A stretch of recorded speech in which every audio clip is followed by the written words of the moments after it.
Friends, मैं हूँ विभू मिश्रा और आपका जो है ये है साइंस 2 का लेक्चर नंबर जो है 3।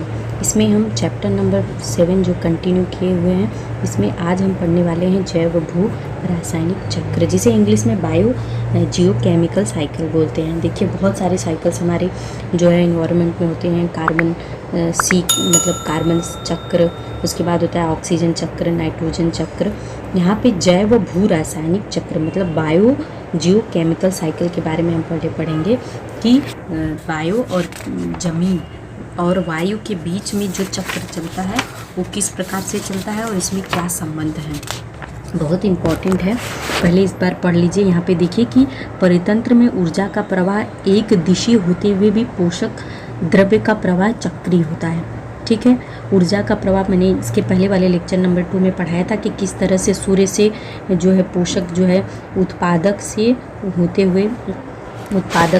हुए शाकाहारी, फिर मांसाहारी, फिर सर्वोच्च, यहाँ तक एक दिशी होता था।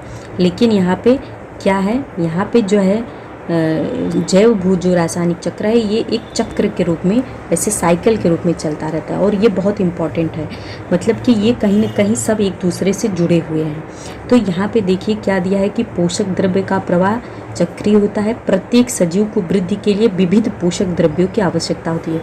विविध मतलब अलग अलग प्रकार के जो है न्यूट्रिएंट्स, पोषक द्रव्य यानी कि न्यूट्रिएंट्स जो है सबको ग्रोथ के लिए चाहिए रहती हैं। दी गई आकृति में निरीक्षण करें। यहाँ पे जो ये आकृति दी गई है इसमें निरीक्षण करने की बात है, उसमें दिए हुए विविध घटकों का अभ्यास करें।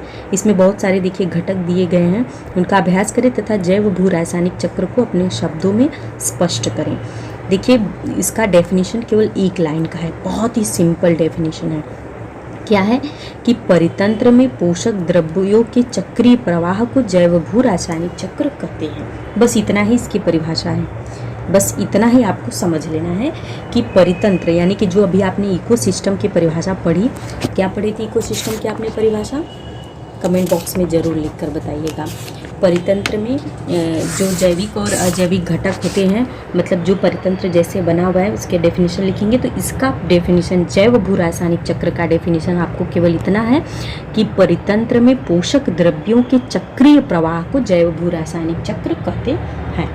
अब देखिए कैसे चक्रीय प्रवाह है। यहाँ पे जो डायग्राम दिया है उसी का यहाँ पे एक्सप्लेन हुआ है कि सजीवों की वृद्धि के लिए आवश्यक पोषक द्रव्यों के अजैविक घटकों का जैविक घटकों में तथा जैविक घटकों का अजैविक घटकों में रूपांतरण होते रहता है।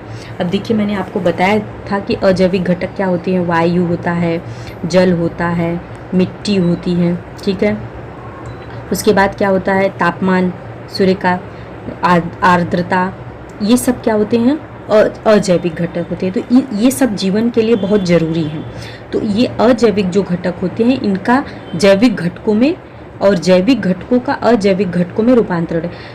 वायु को ग्रहण करके जैविक घटक जीवित रहते हैं।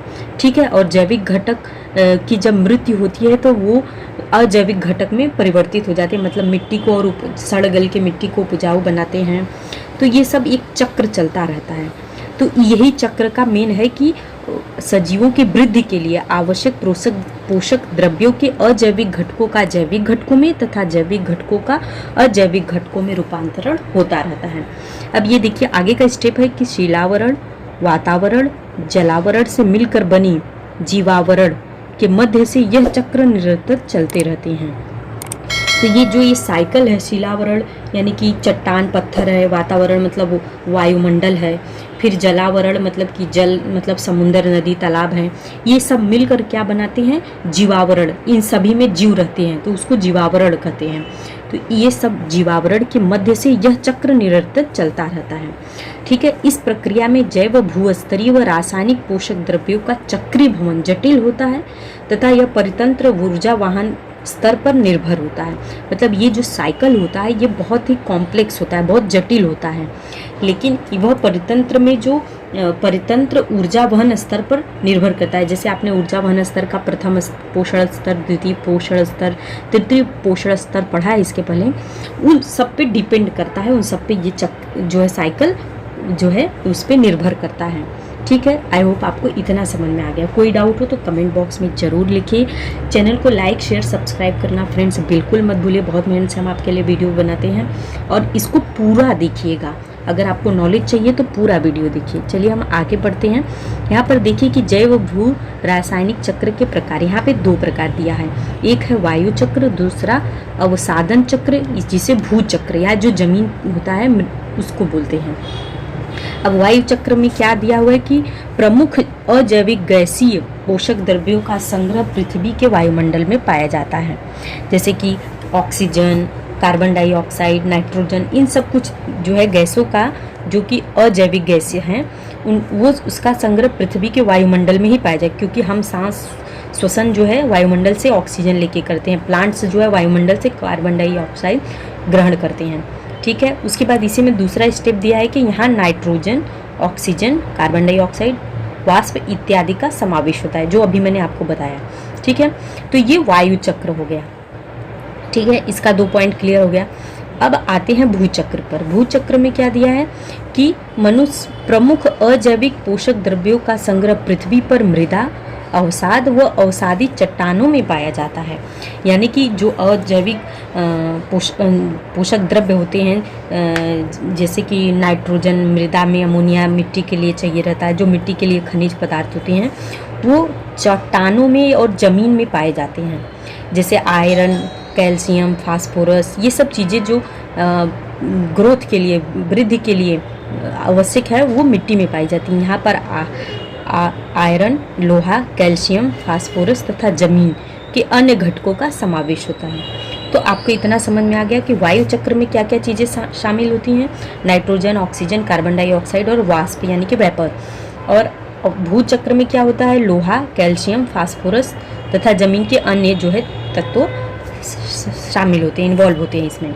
तो ये 2 प्रकार का होता है। तो आपको ये डेफिनेशन लर्न कर लेना है इतना, और इसके बाद इसके प्रकार अच्छे से समझ लेने हैं और किस प्रकार से अजैविक घटकों का जैविक घटकों में तथा जैविक घटकों का अजैविक घटकों में रूपांतरण होता हो।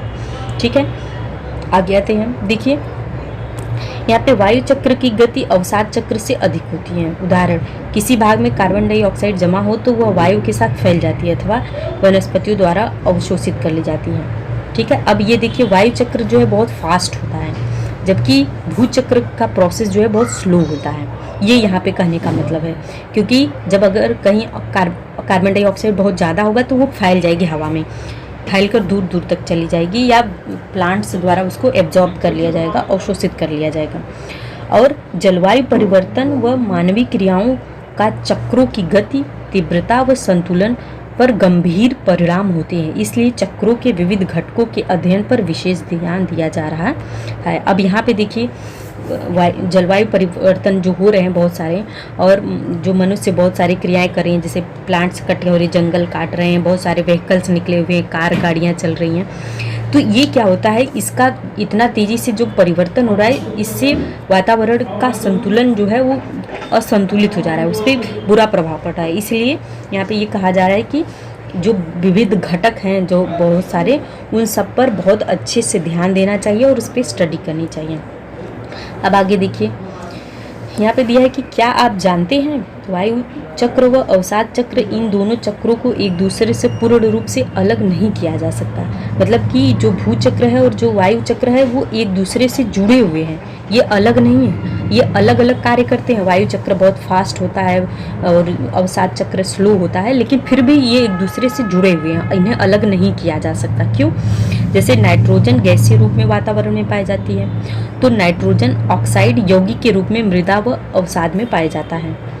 ठीक है, मतलब नाइट्रोजन का एक रूप जो गैसीय है वो गैस के रूप में वायुमंडल में पाया जाता है, लेकिन इसका ऑक्साइड जो रूप है ये मिट्टी में पाया जाता है। इसी प्रकार कार्बन अजैविक रूप में मुख्यतः शिलावरण के पत्थर के कोयले, ग्रेनाइट व हीरा चूने के में पाया जाता है। आगे एक लेसन है, आप कार्बन पढ़ेंगे तो कार्बन कहाँ कहाँ पाया जाता है, कोयले में पाया जाता है, ग्रेनाइट में, हीरा में, चूने में, पत्थर में पाया जाता है।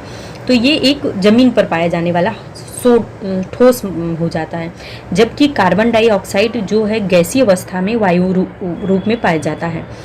अतः कार्बन का अस्तित्व पत्थर, कोयले में, वनस्पति व प्राणियों की अपेक्षा अधिक समय तक रहता है। तो यहाँ कहने का मतलब ये है कि इस तरीके से ये वायु चक्र व अवसाद चक्र एक दूसरे से जुड़े हुए रहते हैं। ठीक है, अब हम आगे बढ़। आई होप आपको इतना समझ में आ गया। आज का इतना ही लेक्चर रहेगा फ्रेंड्स। आगे हम वीडियो आपने पूरा देखा, इसके लिए बहुत धन्यवाद आप लोगों का। नेक्स्ट लेक्चर में हम पढ़ेंगे कार्बन चक्र। तब तक के लिए फ्रेंड्स बाय।